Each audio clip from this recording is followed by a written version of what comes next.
कहते हैं उसको सीख न दो कभी, जो हो मूर्ख नीच, लोह मेख नाही धसे, कबहू पाथर भी। मूर्ख या नीच व्यक्ति को शिक्षा देने की कोशिश नहीं करनी चाहिए, क्योंकि वो बेकार ही जाता। हमारे भी देश में कुछ ऐसे लोग हैं। अब एक राज्य के मुख्यमंत्री ने ये कह दिया है कि जब पाकिस्तान से युद्ध होगा तो हम अपने हथियार खुद खरीदेंगे। तो वहीं बेलारूस ने प्लेन हाईजैक करा, पर भारत ने क्या बड़ा ऐलान कर दिया। क्या इससे रूस नाराज होगा? और सबसे बड़ी खबर, भूटान में मची हलचल। अचानक भारतीय आर्मी ने क्यों भूटान को लगाया फोन? भारत ही आगे आया बचाने भूटान को। जानेंगे क्या है मामला। इसके अलावा बहुत कुछ, आइए जानते हैं इन खबरों को विस्तार से। आप साधारण तौर पर एक परिवार को ही ले लो। अगर उस परिवार में कोई मुसीबत आती है और घर के सारे सदस्य घर के मुखिया के साथ ही लड़ने लगते हैं, मुखिया को ये समझाने लगते हैं कि आपने हमें करने दिया होता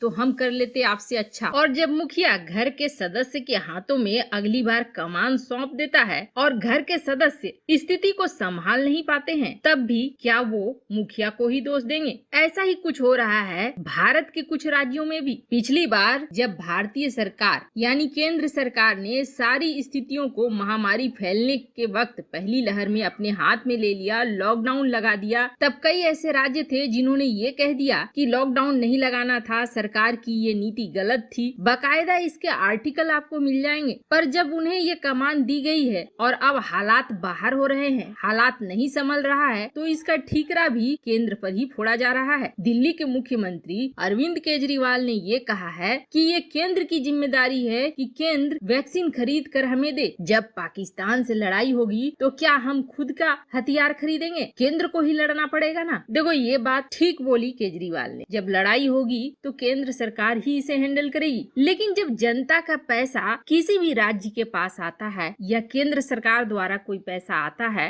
तो उसके करोड़ों रुपए, अरबों रुपए विज्ञापन पे उड़ा देना, वो भी सिर्फ अपनी प्रचार कराने के लिए, क्या ये सही है? जितने पैसे उधर खर्च करे, अगर उसके बदले जन कल्याणकारी कामों में लगा देते तो ऐसा नहीं लगता है कि स्थितियाँ कुछ अलग होती। ऐसे आपको बता दें, ये महामारी अब सिर्फ शुरुआत भर है। ऐसी चीजें अब आती रहेंगी। ऐसा इसलिए क्योंकि अब लगभग ये माना जा रहा है कि ये जो आपदा आई है ये प्राकृतिक नहीं है, बल्कि किसी लैब में बनाई गई है। अब जब लैब में बनने वाली चीजें चलने लगी है तो आने वाले युद्ध का स्टाइल भी बदल जाएगा। आने वाला युद्ध ऐसे ही लड़ा जाएगा, कोई रासायनिक हथियार से, कोई जैविक हथियार से। ऐसे में लंबे समय तक ये बहानेबाजी किसी के लिए भी नहीं चलने वाली है। इसलिए जब हमारा पड़ोसी चीन है, पाकिस्तान है, तो हमें और भी ज्यादा चौकन्ना रहने की जरूरत है। हमें अपनी नीतियों में बड़ा बदलाव करना होगा ताकि सुरक्षा को बरकरार रखा जा सके। तो वहीं दूसरी तरफ हाल ही में एक खबर आई थी, 1-2 दिन पहले ही। देखो बेलारूस ने जो हरकत करी है उससे एक तरह का डर जरूर बैठ गया है। और बेलारूस ने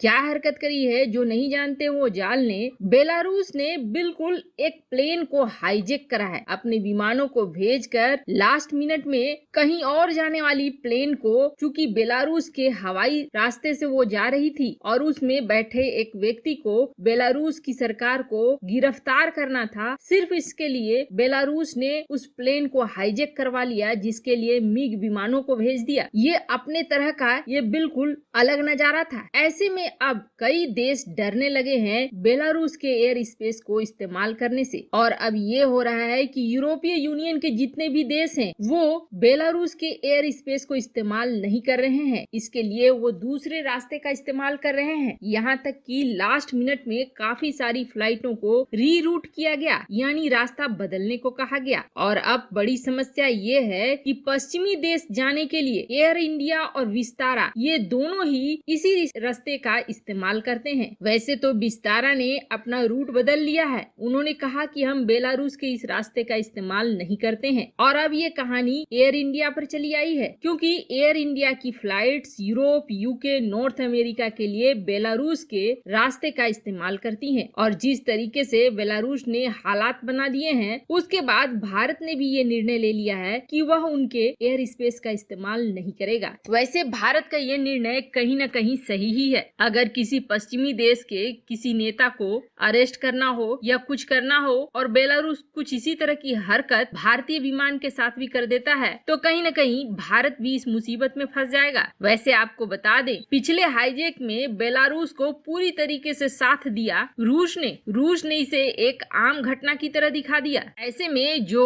विमान अपने रास्तों को बदल रहे हैं, वो ये भी डर रहे हैं कि कहीं रूस इससे आहत न हो। हालांकि भारत के केस में ऐसा लगता नहीं है कि इतनी छोटी सी बात के लिए रूस कोई कमेंट भी करेगा। पर वहीं दूसरी तरफ अब मामला गहराने लगा है एलएसी पर। जिस तरीके से बाइडेन ने बड़ा ऐलान कर दिया है चीन के खिलाफ, अब तो युद्ध होगा ही होगा, क्योंकि बाइडेन ने 90 दिनों का समय दिया है चीन को। 90 दिन के बाद जो रिजल्ट आएगा और चीन के खिलाफ जो प्रूफ आएंगे, वो चीन को बर्बाद करने के लिए जहां काफी होंगे, तो चीन भी इस मौके का इस्तेमाल युद्ध में बदलकर पूरी दिशा ही बदलने के लिए करेगा और इसकी उसने कोशिश भी शुरू कर दी है। इधर भी कई बार चीन और भूटान को लेकर कई तरह की खबरें निकल कर आई। चीन ने ये दावा किया कि भूटान के साथ वो सीमा विवाद पर बात कर रहा है और जल्द ही सीमा विवाद खत्म हो जाएगा। लेकिन इस सीमा विवाद के बातचीत में उसे मध्यस्थ के रूप में भारत नहीं चाहिए। साधारण भाषा में कहें तो चीन डोरे डाल रहा है भूटान के ऊपर। दरअसल भूटान की सीमा के पास कुछ हलचल देखने को मिल रहा है। भूटान भारत के लिए रणनीतिक तौर पर बेहद महत्वपूर्ण है। पिछले साल भी जब डोकलाम विवाद शुरू हुआ था, तब भूटान चीन के निशाने पर आ गया था और भूटान को बचाने के लिए भारत की सरकार ही सामने आई। वैसे आपको बता दें, अब तक भारत की नीति रही है कि भूटान की रक्षा भारत करेगा। ऐसी ट्रीटी भी साइन हुई है। भारत ने वैक्सीन की भी मदद पहुंचाई है। भूटान और भारत के बीच सांस्कृतिक रिश्ते काफी मजबूत हैं। ऐसे में चीन भूटान का फायदा उठाने के लिए भूटान के रास्ते पहले भूटान को कब्जा करने की कोशिश करेगा